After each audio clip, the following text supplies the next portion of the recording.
Salut à tous, c'est Brotest, on se retrouve pour une nouvelle vidéo débrief. Et oui, ça faisait longtemps que je n'avais pas fait de débrief, mais voilà, la nouvelle vidéo débrief qui commence. Et du coup, on va parler aujourd'hui du Real Madrid face à l'Espagnol Barcelone, victoire 4-1 du Real Madrid. Très fort, mais avant ça, n'hésitez pas de liker, de partager cette vidéo et de vous abonner, ça me ferait énormément plaisir. On repart tout de suite sur le débrief. Et ben pour le coup, le Real Madrid, ils m'ont fait plaisir. Ils m'ont fait plaisir. Tout le monde a été bon. Alors, attends, du calme. Il y en a qui vont me dire Real Madrid, il n'y a pas pénalty et tout. Mais moi je vais vous dire, ce n'est pas la faute du Real Madrid. Le Real Madrid n'y est pour rien. C'est la faute de la Liga, c'est la faute de Javier Tebas, le président de la Liga. Déjà, rappelez-vous, lors du Classico l'année dernière, la saison dernière, avec le but refusé sur le ligne, il y a but. Mais d'après la Liga, non. Parce que pourquoi?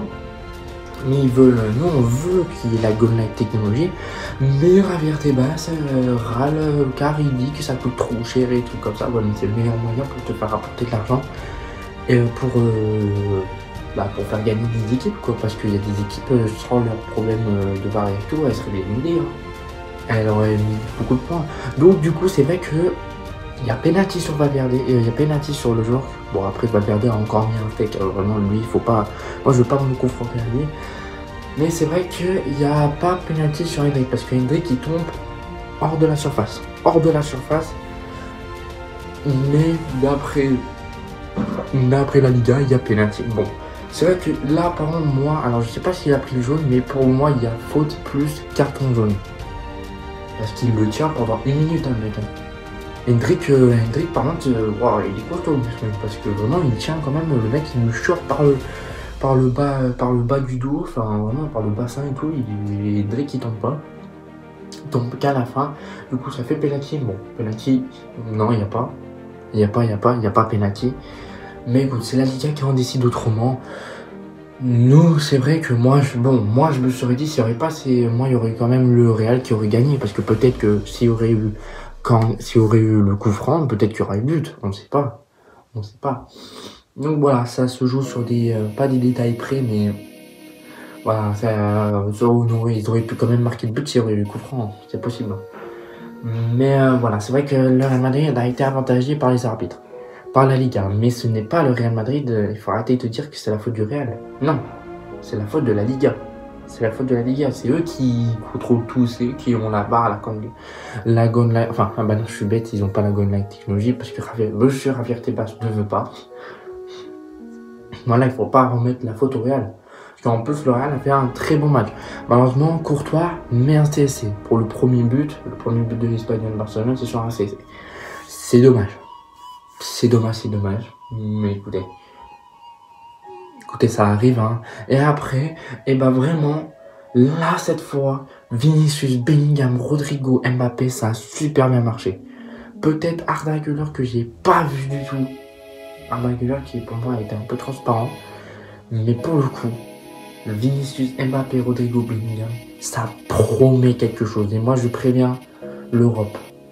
Attention à ce quatuor parce que ça peut faire très mal. Parce que là, vous voyez, regardez, Ancelotti, il a mis Vinicius sur le banc pour qu'il se repose, il a mis Rodrigo, Mbappé, Arda Güler sur les côtés parce que, il a mis Arda Güler à droite parce que Brahim Diaz, il est blessé. Voilà. Parce que pratiquement tous les joueurs du Real Madrid ne sont blessés. Il m'a dit pratiquement, pas tous. Mais voilà, pour moi, ça a super bien marché. Bellingham qui a fait un très bon match, on peut rien dire. Tchouaméni, je n'ai pas vu beaucoup. Il a été, on va pas dire transparent, ça allait. Par contre, Kylian Mbappé, il y en a qui vont me dire, oh, non. Il a fait un match très bon. Très bon. Et moi, je commence à dire, je vais arrêter de dire que Mbappé est nul. Pour moi, Mbappé ne va pas flop au Real. C'est impossible. Il est tellement bien entouré, en fait, parce que les joueurs du Real Madrid sont tellement forts et qui vont apporter leur force à Kylian Mbappé. Et regardez Kylian Mbappé, alors il marque encore sur penalty, ok, mais il est décisif pratiquement sur plein d'actions. Il est présent sur l'action où Rodrigo marque le but. C'est lui qui fait la passe pour Vinicius. Et après, il est présent aussi sur l'action où Vinicius marque. Et après, il y a eu ce penalty. Voilà. Tout simplement. Donc là, Kylian Mbappé, pour moi, il a pas... Là, s'il y a des gens qui disent qu'il a fait un match de merde, ces gens n'ont pas vu le match, hein, pour moi. Parce que Kylian, il a été présent sur les 3 actions du Real. Les 3 actions, y compris le penalty. Y compris le penalty, genre. C'est... Voilà. Moi, pour moi, Kylian Mbappé, il est encore buteur. Alors, c'est vrai qu'il a marqué beaucoup sur penalty. C'est vrai. Mais... on voit que Kylian Mbappé, ça y est, il s'est mis, il a trouvé son... Ça y est, il s'est adapté à sa position. Et maintenant, tu vois que ça joue bien, et regarde. Quand ça joue bien, regarde le résultat que ça peut faire. Moi, je dis que ça va être compliqué face au Barça, ok. Mais moi, je préviens aussi le Barça, je préviens le Real comme le Barça. Parce que, attention, là, si la Real, là, se réveille, le Barça, je préfère nous leur faire attention. Hein. Parce que je vois sur les TikTok, sur les commentaires et tout, il y en a qui se foutent de la gueule du Real et tout. Je préviens, hein, je préviens. Je préviens l'Europe, plus le Barça. Le Barça qui fait un très bon début en Liga, parce que sinon en Ligue des Champions, pas du tout. Ils font pas du tout un bon début. Moi, pour moi, tu vois 2 différents. Moi, pour moi, en une saison, je vois 2 Barça. Le Barça en Liga et le Barça en Champions League. En termes de niveau, c'est comme ça. Voilà, carrément, là, je vois même pas vous voyez même pas le niveau du Barça en Ligue des Champions, tellement c'est éclaté. Il y a que le seul joueur qui est bon dans le Barça, qui a été bon lors du match de Monaco, c'était Lamine Yamal. Ce n'est pas normal qu'un gamin de 17 ans porte son équipe, le Barça. Voilà. Bon, on va pas revenir sur ça parce que là, on parle du débrief entre le match du Real Madrid et l'Espagnol de Barcelone. Mais voilà, que là, pour moi, là, le Real Madrid, je sais pas, mais moi, je sens qu'ils vont faire une très grosse saison. Moi, je sens qu'ils vont voler le titre au Barça. Et je sens qu'ils vont peut-être viser demi-finale de Ligue des Champions. Déjà, leur but, c'est gagner la finale, c'est gagner la Ligue des Champions avec le nouveau format. Alors, peut-être que ça va fatiguer des joueurs parce que du coup, le calendrier est complètement plein. D'ailleurs, n'hésitez pas à aller voir ma vidéo sur les débriefs de la Ligue des Champions, parce que je vous ai à peu près expliqué. Mais voilà, le calendrier va être plein. Donc du coup, le Real Madrid va devoir jouer les matchs de Liga, les matchs de Ligue des Champions nouveau format. Donc du coup, on passe plus à 4 matchs. On passe plus à 8 matchs. On passe à peu près à je sais pas combien de matchs. Déjà, ça a commencé et ça se termine. Les matchs de... Je vais pas dire les matchs de poule, mais les matchs de championnat se terminent en janvier. En janvier, parce que parce que je crois que t'as 2, 4, 6, 8. T'as 8 équipes à jouer, hein. 8 équipes à jouer. Ah oui. Oui. 8 équipes à jouer. C'est beaucoup. 4 à l'extérieur, 4 à domicile. On aime bien, c'est à peu près pareil. Non, c'est différent. Et après janvier, ça va revenir à la même, ça va venir 8e, voire 16e, 8e, quart, demi et finale. Finale qui se jouera directement à Munich. Mais on n'est pas sur ça, Donc du coup, on repart sur le match, on repart sur le débrief. Voilà, ce Real Madrid là a été très bon. Et pour moi, le Real peut faire un carnage au Barça. Je vous le dis. Le premier match, je crois, le premier Classico là, de la saison, je crois il va se disputer au Santiago Bernabéu. Voilà. Pour moi, alors je dis que bon, le Barça, pour moi, paraît un peu favori. Mais le Real, ça va jouer parce que là, le Real, là, après ce match et après la victoire de Ligue des Champions, moi je commence à mettre un écran au Real. Après, le Real a joué que face à des... Bon, Stuttgart, c'est pas une grosse équipe, c'est pas une petite équipe, mais presque. Voilà, ils ont joué que face à des équipes inappropriées que le Barça. Ils ont joué quand même face à Gérone, mais Gérone, ce n'est plus le Gérone de la saison dernière. Ils ont perdu Savinho, ils ont perdu qui d'autre, Dovbyk, des joueurs qui étaient clés de la saison dernière de Gérone. Ouais, donc pour moi, c'était un peu logique que le Barça gagne.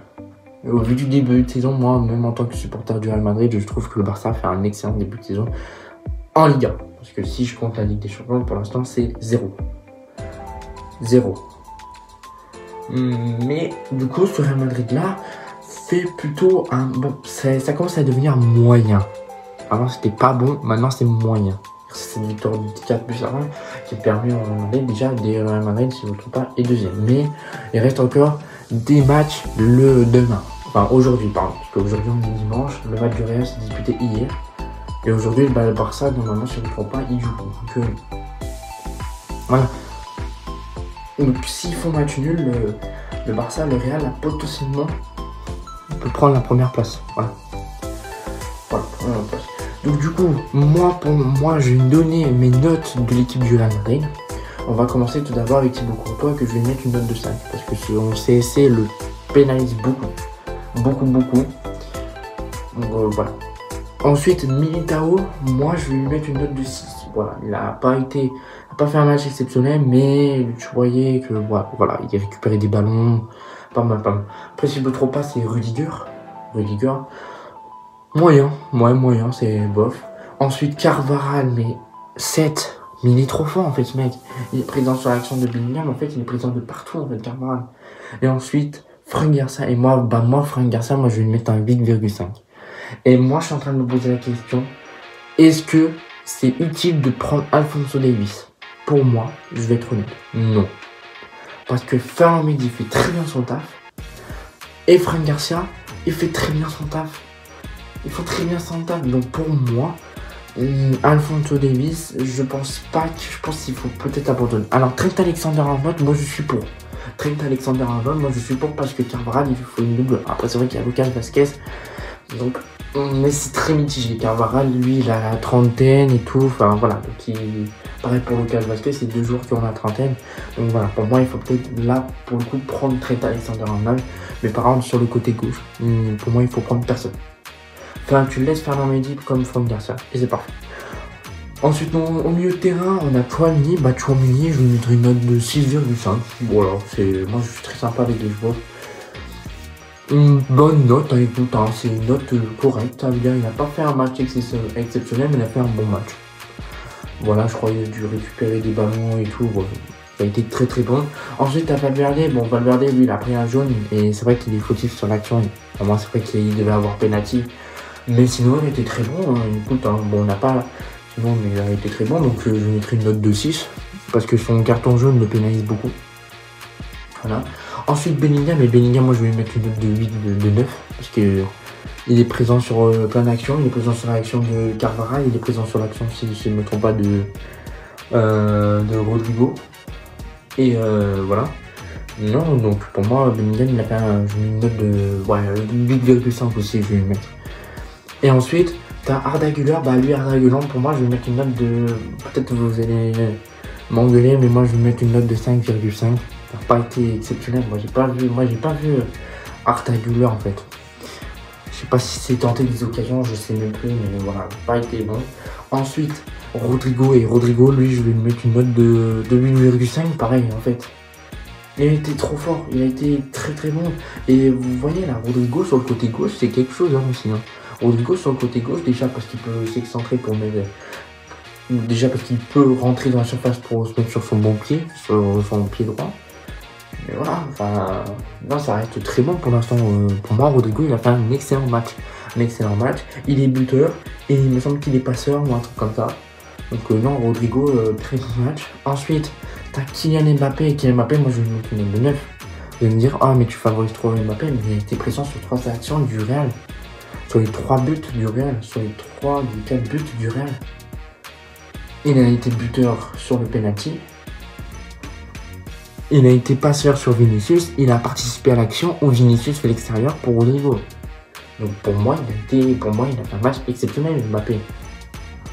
Ça, pour moi, Mbappé, je trouve qu'il s'est mieux adapté au Real de Madrid. Tu vois qu'il joue plus en tant que pointe, et tout. Enfin, tu vois encore qu'il joue un peu sur le côté gauche, mais sinon, il est beaucoup plus présent dans l'axe maintenant. Et pour moi, ça me fait plaisir parce qu'en fait, si cette connexion marche, bah voilà. Là, le Real Madrid tue tout le monde. Si Mbappé arrive à s'adapter à la pointe, et ben le Real Madrid, il tue tout le monde. Parce que Mbappé, pour moi, ça reste encore un excellent joueur. Mbappé, pour moi, qu'il y en a qui disent ouais Mbappé il a le niveau de Eden Hazard au Real Madrid. Non, non, c'est différent. C'est différent. Mbappé déjà, je crois, Hazard il a même pas mis. Je crois qu'il a mis 4 buts et tout. Mbappé en tout il a mis 5 buts en comptant le but face en finale de Super Coupe de l'UEFA. Voilà, pour moi, Mbappé fait pas un début de saison exceptionnel. Mais il est pas mauvais. Il est pas mauvais. Alors vous allez dire, ouais, il a beaucoup de pénalty et tout. Oui, c'est vrai. Mais tu vois que le mec, maintenant, il commence à participer un peu plus au collectif du Real. Et si c'est comme ça marche. Et en plus, le Real Madrid l'a eu pour 0 €. Donc voilà, ils n'ont pas dépensé 120 et quelques pour un joueur du Scalier. Non, ils ont dépensé 0 €. Il est arrivé gratuitement. Pour moi, le Real Madrid, ils font un très gros coup. Hein. Un très gros coup. Et s'ils flopent, bah, ils peuvent le revendre. Hein. Tout en l'ayant acheté gratuitement. Ça, c'est ça qui dérange un peu le PSG. Parce que le PSG avait payé 180 millions, je crois, pour Mbappé. C'était beaucoup. Hein. Mais Neymar, il avait payé 220. Voilà. Mais le PSG, ils aiment bien mettre des grosses sommes. Mais voilà. Ensuite, il y a Vinicius. Et Vinicius, bon. Vinicius, lui aussi, je vais mettre une note de 8,5 parce qu'il est présent sur l'action. Ouais, Mbappé lui fait la passe, ça fait qu'il est buteur et passeur. Donc, enfin, quoi que je vais lui mettre une 9 aussi. Mais le problème, c'est qu'il y a le carton jaune qui le pénalise. Voilà. Il a reçu un carton jaune, il aurait pu être homme du match, mais il y a les cartons jaunes qui le pénalisent. Alors, peut-être que le coup de lui faire, de mettre le Vinicius sur le banc, ça peut marcher. Oui. Oui. Parce que du coup, Rodrigo, j'ai trouvé très bon sur le côté gauche. Alors, peut-être que justement, Mbappé, ça l'arrange mieux quand il n'y a pas Vinicius, je sais pas. Pourtant, moi, je vois une très bonne entente avec Vinicius et Mbappé. Vinicius qui aime bien recopier la célébration de Mbappé. Enfin, tu vois qu'ils s'entendent super bien. En fait, je comprends pas, en fait. Qu'est-ce qui se passe? Alors, peut-être que c'est le fait que Mbappé jouait trop à gauche, je sais pas. C'est pas moi. En tout cas, moi, j'ai vu un très bon match de Vinicius, un très bon match de Mbappé. Vraiment, le Real Madrid a fait un très bon match, malgré les décisions arbitrales. Mais ça, c'est pas la faute du Real Madrid. Il faut pas en vouloir au Real Madrid. C'est la faute de la Liga. Donc je le redis, c'est la Liga qui est fautive. Parce qu'à quel moment, c'est vrai, à quel moment il y a penalty sur Hendrick? Je ne sais pas. Et du coup, aussi, on va parler d'Hendrick. Bah du coup, ouais, bon, Hendrick, à part sur l'action où il provoque le penalty, bah je n'ai pas vu. Enfin, bof. Mais sinon, ouais, bon, il a fait plutôt une bonne entrée, mais pas une entrée exceptionnelle. Pas comme justement celle de Vinicius, où il te plante. Il te fait une passe D, un but et une passe D. Mais voilà, pour moi, j'ai vu un bon match du Real Madrid, un très très bon match même. Et moi, j'attends de voir aussi le Real Madrid face à la Ligue des Champions parce qu'il va affronter Brest et Lille. Wow, tu vas avoir Brest, tu vas avoir tu vas voir genre le Real Madrid jouer en Ligue des Champions dans le stade de Guingamp. Parce que Brest, ils peuvent pas accueillir leur stade, mais pour des raisons, je sais plus comment, mais voilà. Mais en tout cas, ils vont. En tout cas, Brest, ils font un très bon début de Ligue des Champions. Après, c'est face au Sturm Graz. C'est face au Sturm Graz. Je crois que c'est ça, comme dit. Mais ouais, bah écoute, on va voir ce que va provoquer le Real Madrid aussi en Ligue des Champions. Voilà, parce que peut-être que ce Real Madrid là va peut-être sortir, va peut-être jouer les 16e de finale ou se qualifier directement. Pour moi, ils vont jouer, bon, pour moi, ils vont directement se qualifier. Hein. Enfin, c'est la meilleure équipe du monde, c'est la teneuse en titre de la Ligue des Champions. Après c'est vrai qu'avec le nouveau format, tout est à 0. Genre le nombre de buts, tout est à 0. C'est pour ça qu'ils ont offert le trophée du meilleur buteur de l'histoire de la Ligue des Champions à Cristiano Ronaldo. Parce que maintenant, le nombre de buts, le record de buts, c'est redevenu à 0 parce que c'est plus le même fonctionnement. Ouais, c'est un peu triste, mais j'aime beaucoup ce nouveau fonctionnement de la Ligue des Champions. Voilà. Du coup, si cette vidéo vous a plu, n'hésitez pas à liker, à vous abonner, à partager cette vidéo, ça me ferait énormément plaisir. C'était Brotext.